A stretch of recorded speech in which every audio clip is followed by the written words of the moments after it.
Hello YouTubers, BizzleBlue38 here with my review of The Last of Us Part 2. This is my first time making a complete review video on a game, and I'm sure you've all seen a lot of different reviews on this game, but this is my take, so I hope you guys enjoy this. First of all, be aware, there's going to be spoilers, of course, in this video. I mean, the game's been out for 2 months now, a little over 2 months.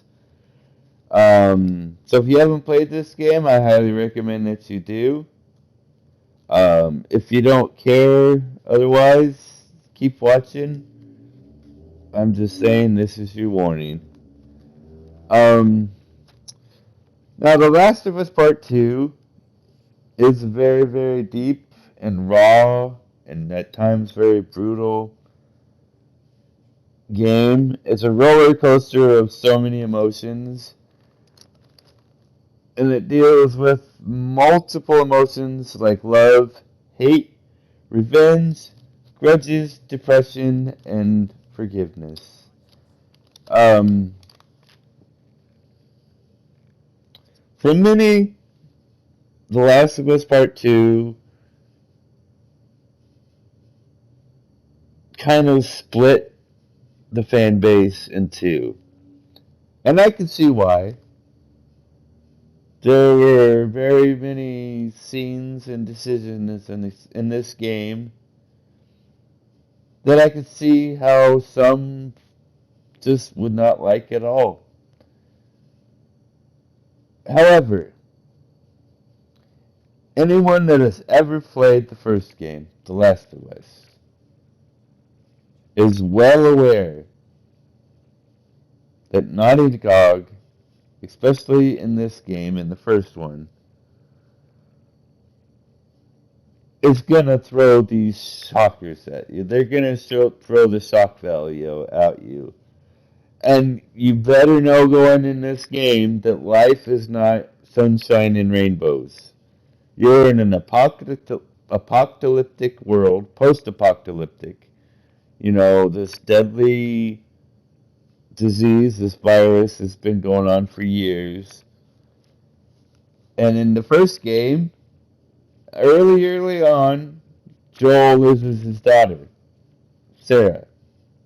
And then throughout the first game, there are other shocking elements.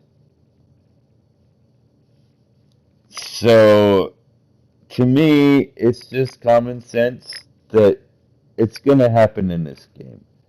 That being said, I did not expect ever that this first shocker, the first person you lose in this game, would be Joel himself. That was crazy to me. It was a shock. I was enraged, especially having to sit there and watch as Ellie absolutely, positively, 100% helpless. Nothing you can do about it. And watching him being beat to a pulp and savagely murdered.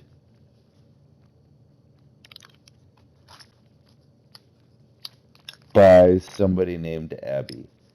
I was just, part of me didn't even want to continue playing. I mean, you took Joel away from me now. I was looking forward to playing as Joel. And now he's gone. But the other part of me was filled with rage. I wanted Abby dead. And that is a feeling, that is a sensation that no other game I can honestly say has ever done. I have never played a game where you feel so much rage and hate and you want that revenge. You want them dead. I've never felt that in a game. And this game put me through every punch it could. And I felt it. at times where I could play only an hour or two of this game and I would have to take a break. And that is why this game took me so long to finish. Um, and that made me realize something. You see, in the first game, in The Last of Us, it is just Joel and Ellie. And it's their world, and they're all that matters. And there is absolute safety and comfort in knowing that in the first game. You lose a lot of people in the first game, but it is still Joel and Ellie. From, and that comfort, that safety was like a blanket. And the first game was just one side of the story. The Last of Us Part 2 is exactly that. This is part 2 of the story. This is the other side of the coin. And these are the consequences for Joel's actions. You learn pretty early on, I want to say, um, that the doctor that Joel killed in the first game to save Ellie, turns out that was Abby's dad. And Abby is now out for revenge, wants Joel dead. And it's weird how it starts because early on you get to play as Abby. You know nothing about her. You don't even know her name for a little bit. She's just known as Woman. And then you meet Owen, who is her boyfriend and part of her crew, and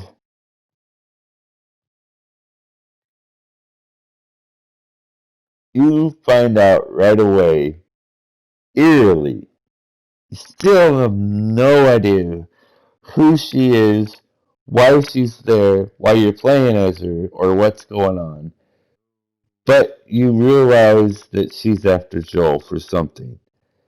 And my first thought, and I was pretty much partially right, my first thought was she was probably a firefly. And she is after Joel because Joel took Ellie away and because it saved Ellie, and because of that, there was no operation and there was no cure. And I was pretty much right on that, except deeper. Speaking of the cure, in the first game and in this game, really there is not a 100% guarantee. There's there is research done, the doctors talk about it, they theorize, they believe and think. But there is never 100% absolute positive guarantee that if Ellie would have gone through with that operation, that it would have produced a cure for the whole world. It is never said that absolutely this is the cure. Not in the first game and not in this game. Now, the reason I'm bringing that up is because if she would have gone through the operation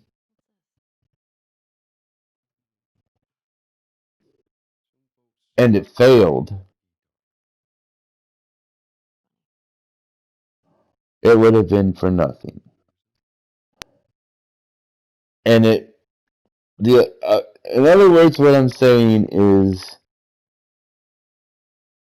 there is no 100% guarantee that it would have worked.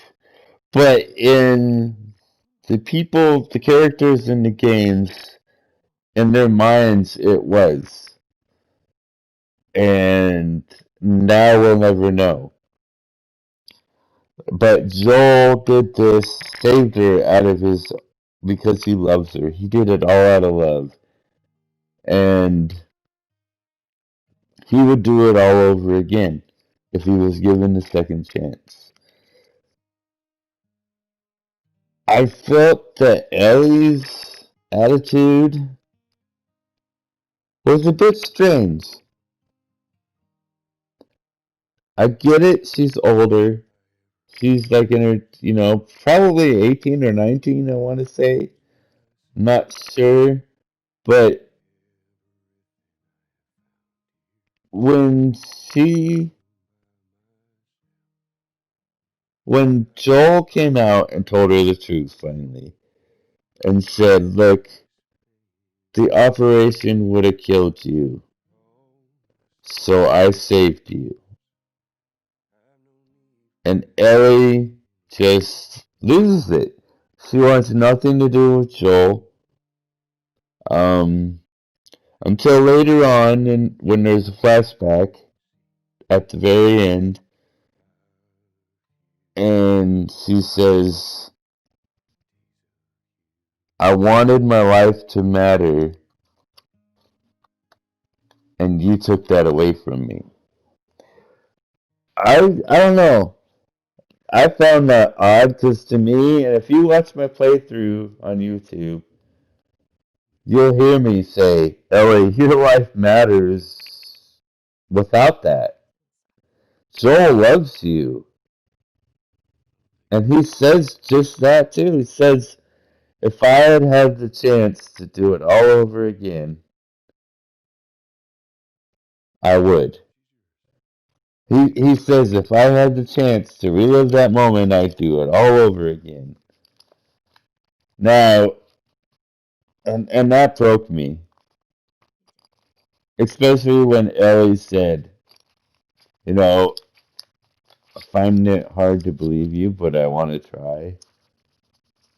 And Joel looks at her, and you can tell he's just in tears, holding back the tears, and he says, I'd like that.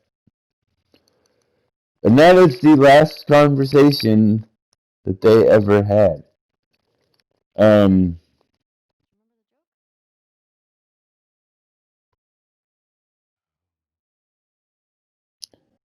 This game puts you through the ringer. You learn a lot about Abby's life. The game wants you to kind of feel a connection with her, wants you to care about her. But it is so hard to do that. Knowing and having to watch her kill Joel the way she did. Even though you learn about her, and the game kind of shows that she is human, of course, and she does have a heart, and these are the reasons why she killed Joel. And that is the thing in this game that really just kind of cycles are going on and on and on, is the whole cycle of revenge. Because after Abby kills Joel, she lets Ellie and Tommy go. But now Ellie wants revenge on Abby and wants Abby dead. And in the process, she kills a lot of Abby's friends and family, loved ones. And she says as much. Abby says as much. I let you go. Why are you doing this? Of course, why wouldn't you do this? But it's just a cycle of flat out, the revenge is a fool's game, and hate does no good. Holding a grudge does no good. And you really feel that, and you really see that in this game. You feel, and you start to realize, and I did anyway. You start to realize at the end, you're like, why? What is the point in this? Throughout the whole game, you still want that revenge when you're playing as Ellie on Abby. You know, you want her dead.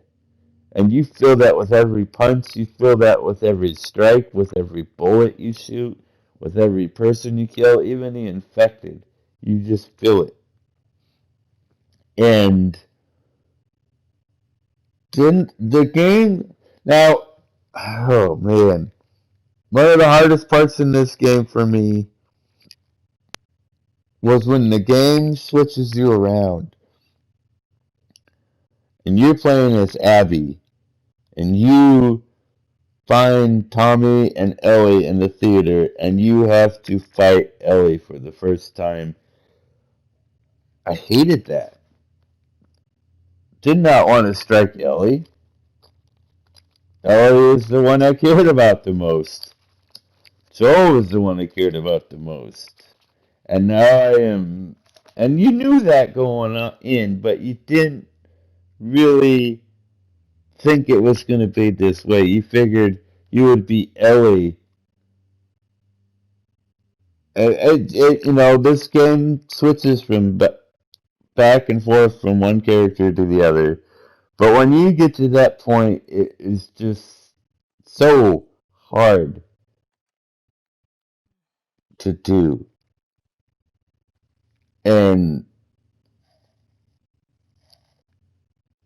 you know, and then Abby kicks Ellie's ass pretty much. Even though Ellie is a badass in that scene. But Abby somehow kicks her ass and lets her go again. Um,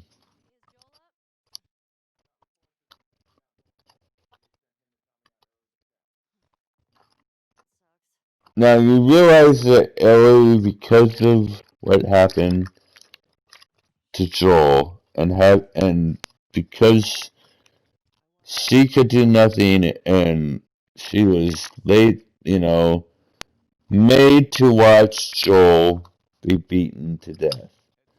She now has PTSD, and she has these horrible flashbacks, and she has this belief, this idea that the only way to help that PTSD and make those bad flashbacks go away is to kill Abby.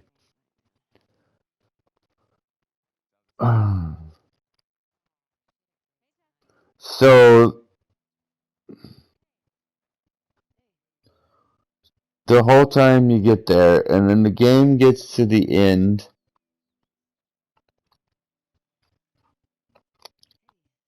and let me tell you, it is one of the hardest things I've ever had to do in a game. Ever. Because you end up at this prison camp to where Abby has been captured. And what they do in this prison camp is certain prisoners are put in a place called the Pillars, where they tie you to a pole and literally just leave you to die. You don't eat, you know, you don't, you just lay there to die. And you get to a point where you, as Ellie, you finally find Abby. But let me tell you, you don't even recognize her. She is gaunt. Now, throughout the whole game, she's this huge, muscular, buff woman. I don't know why they made her so big. She was like bigger than anybody in the whole game, and she's just huge. And then later on, at the end, when you find her hanging there on this pillar, tied, starved for. There's no real timeline between the time it took Ellie to find Abby, but by what you see, you just kind of figure that it had to be like 1 or 2 months because she is gaunt. She is. You can tell she's been starving. She's lost all her weight. She looks nothing like she was. And you get to this point in the game, you cut her down. There's this awkward moment where Abby says, "There's one thing said before the main ending." LA sees her, cuts her down, and Abby and Lev, her friend, the kid that she meets, is on the pole next to her, barely alive. They're both just broken, as well as Ellie being she's just broken. And Abby, who is just broken, she's beat, she's done fighting. She just wants to live, and she just wants to move on with her life and survive. She wants to help her, live. She gets up, and they're walking towards this boat, and Abby says, "There's two boats over there." And what seems forever to me, there is this awkward, silent, odd walk where nothing is said. And you're just like, what is the plan here? What is the point in this? You are both just broken. You're broken. Ellie and Abby are both broken and beaten. They have lost everything. And it's come to this point. And nothing is being said. You get to these boats, and it seems like Ellie is just gonna leave, and so is Abby. And then Ellie has a flashback of Joel's brutally beaten face and body. And that's when you realize, nope, she wants her dad still. And Abby says flat out, no, I'm done. I'm not gonna fight you. And Ellie just won't have it. She walks over to Lev, who is dying already, holds a knife to his throat, and says, "Yes, you will." So then the fight pursues, and it was so hard to fight somebody that is so broken and so beaten and just doesn't want this. I didn't want it. I didn't want to fight Abby. And you just feel this. Why are we doing this? What is the point in this? Just let go, if you watch my playthrough of this, you're just like, just let go. Just go, Ellie. Just let her go. But you have to fight. And it was the hardest thing for me to do.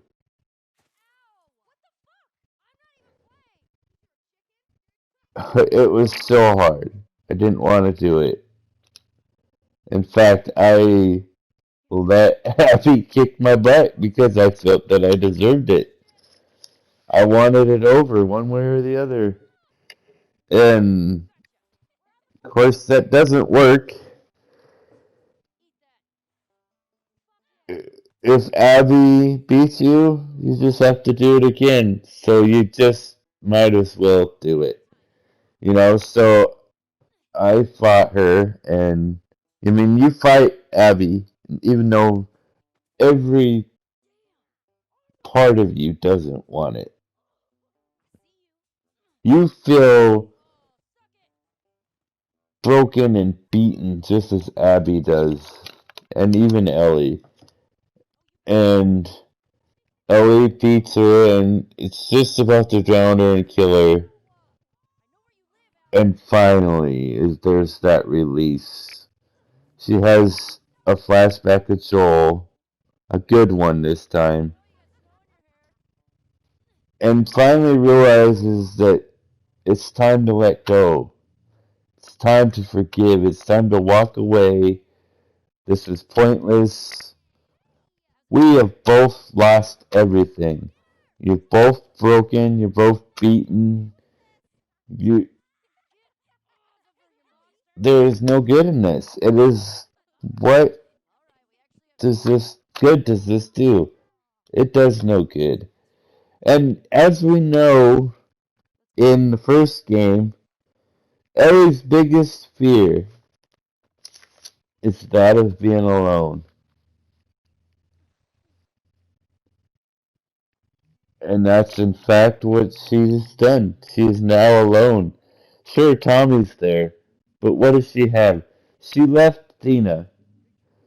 I failed to mention, after that first fight with Abby, it goes to a cutscene where you and Dina are now living a farm of sheep just like they dreamed, but now you have a baby.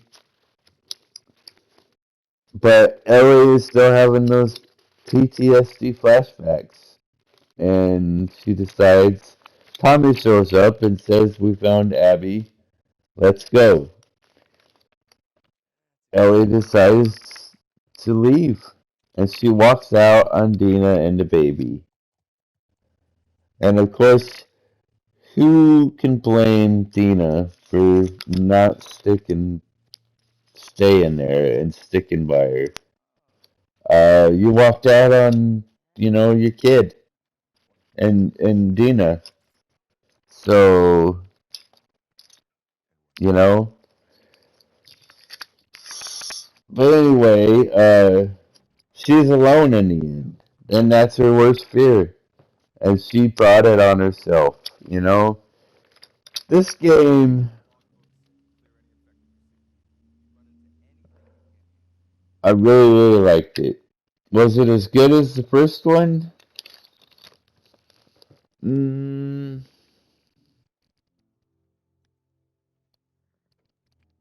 I can't really answer that. I loved the first one. I loved The Last of Us. I always will. This game I really, really liked. The story was amazing. The graphics were amazing.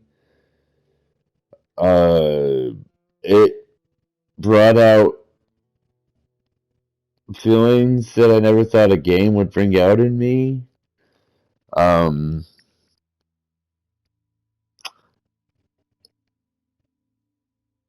and I think there's going to be a part 3. Because there has to be some kind of closure. I mean, Ellie has lost everybody. And, I mean, Abby, we don't really know what's going to happen to her. As far as we know, her and Lev went back to Santa Monica, or Santa Barbara, excuse me, and who knows? Ellie looks like at the end when she was walking away that she was probably headed back to Jackson, to where Tommy is, to maybe recover and just push that restart button and start doing something good with. Who knows? Just like the first one, the end was just kind of like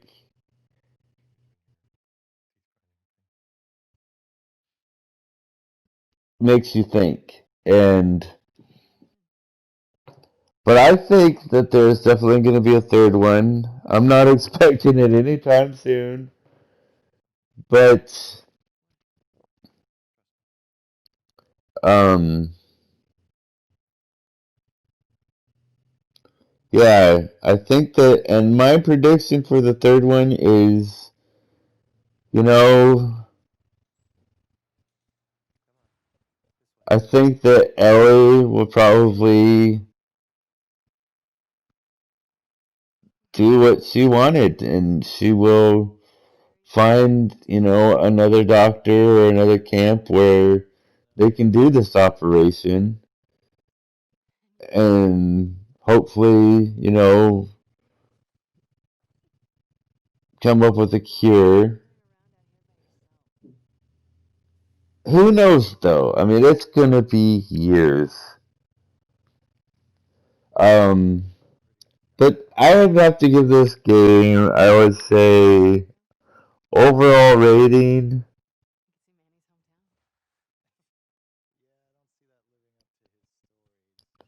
Hmm.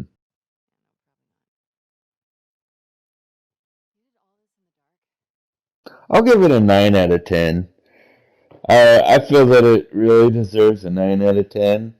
As I said, there are some issues in this game. There are some, you know, things that I don't think were really necessary for them to put in the game, like the whole thing with Lev being in a cult.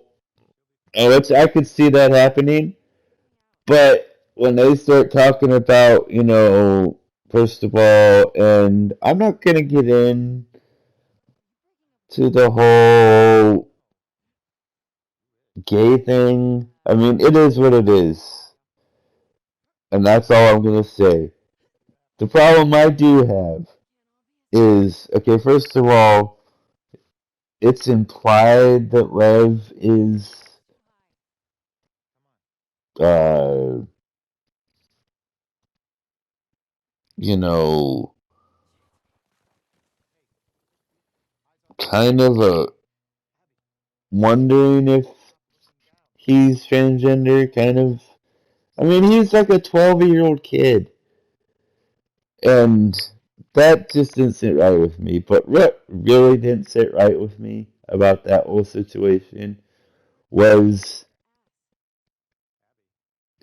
I don't remember her name, but Abby is Misa's girl, and she's part of Lev's camp, and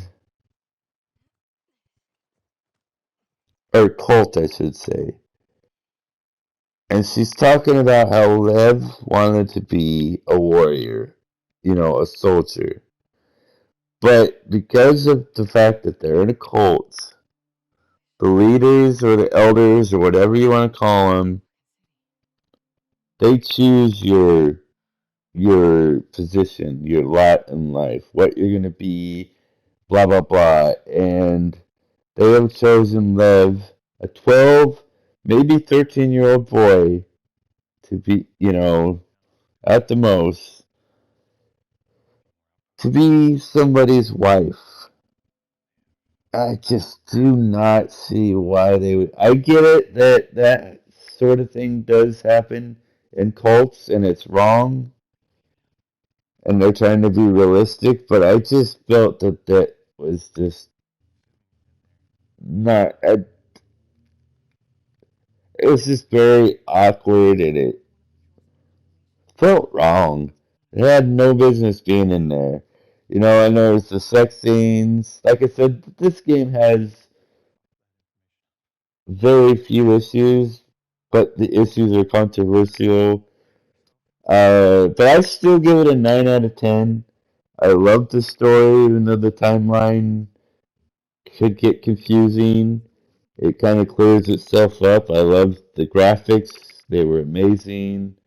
The gameplay there was a few added elements that were new, but mostly it was the same gameplay for the first one, which to me felt I loved that because it was like, welcome back.